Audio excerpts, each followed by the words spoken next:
for? Those probably won't even come in until Crime scenes.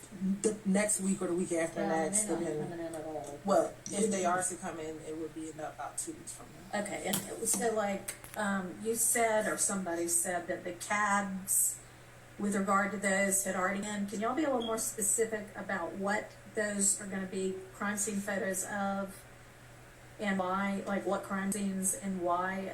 I know Miss Love, you said, oh, you put them back. You put them back because of witnesses that you had to add back in. Can you give me a little more specificity about the? So at the so you want to know the actual crime scenes? Okay. And She's then slow. She act like she can't get it. Did you have to add those witnesses back in?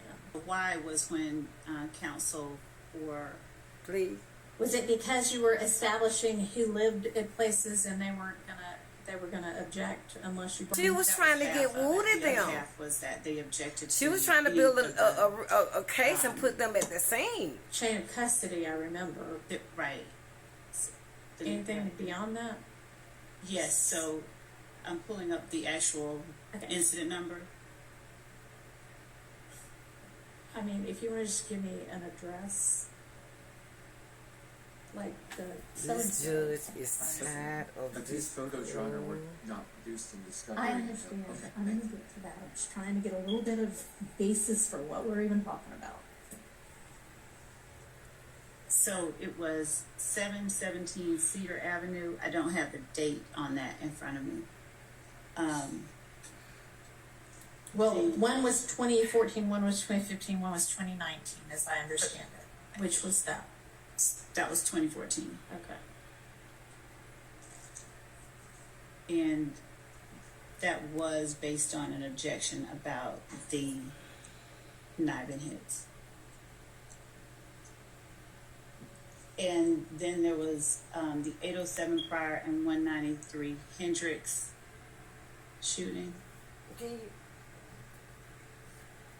which I think was that was in 2015. That was one of the retaliatory shooting.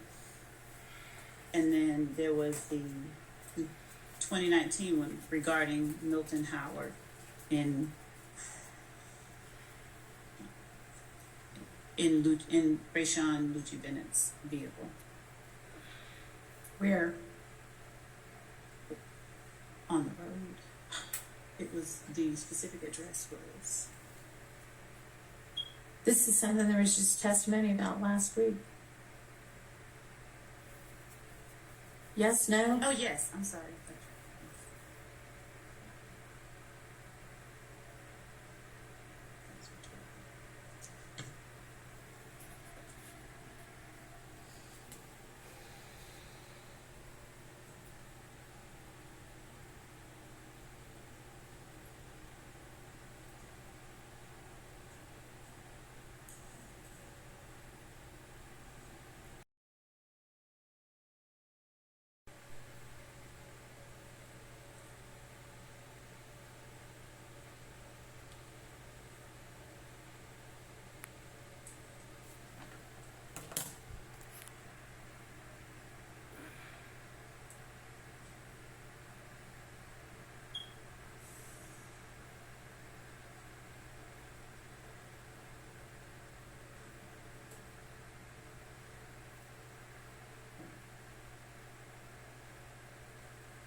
Okay, well, in any event, you say you added witnesses back because of needing to establish who lived where and the chain of custody, I guess, for like bullets and shells and things like that. But if the photos themselves were never provided, which is what Mr. Atkins represented in his email, then why should they come in now? Your Honor, what's wrong with her? so as it relates to the scene, we believe that it's relevant information that does not unfairly prejudice anyone as the incidents themselves are very much a part of the discovery that we've provided. But the crime scene photos aren't, right? Your Honor, I believe I believe that they have not, but I will make certain that they've not. I believe that Well, they have Mr. not been. Atkins represented that they hadn't. And I have so, no reason not Okay, to so you check on that in our 30 minutes or so that we're going to have, and you can let me know.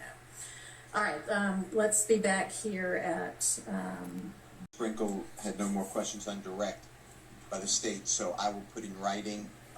He mentioned some phone calls, jail calls. The state mentioned with him, but they didn't put him in. I have some objections to portions of those jail calls, and I'll put it in writing. I just wanted to make the court aware, just in case the state wants to, on redirect, somehow get into those jail calls. Yeah, are you going to get into the substance of jail calls with Mr. Sprinkle? Not today. No. Okay. Ever with Mr. Sprinkle? At some point, yes, after we get other, yes. Okay, then yep, go ahead and put those objections in writing. I'll do it. And one more thing, Mr. Steele, you sent over an email sort of setting forth an objection or a continuing objection, I guess, that you have to the testimony of Mr. Sprinkle about his investigation, and you base it on Davis v. State 307 Georgia 746 from 2020, and also Adkins v. State 301 Georgia 153 from 2017, and the law that's set forth in those about conduct of an investigation and the officer not normally, only in rare instances being relevant, but that it is relevant after, or its case law appears to acknowledge that it can be relevant after a defense has raised questions about an investigation. And yet you're saying at the same time that your co-counsel is asking Mr. Sprinkle questions about his investigation that you don't believe that it is relevant here because the defense hasn't challenged Mr. Sprinkle specifically. And that is, I appreciate that nuance, but my original ruling on that stands, so I'm going to overrule your objection. You may have a continuing objection to that. All right, see y'all back at 1:20.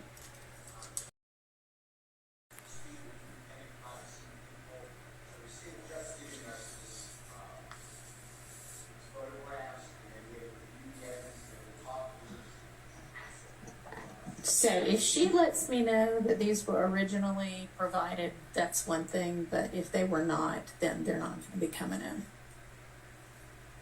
All right, see y'all in 30 minutes.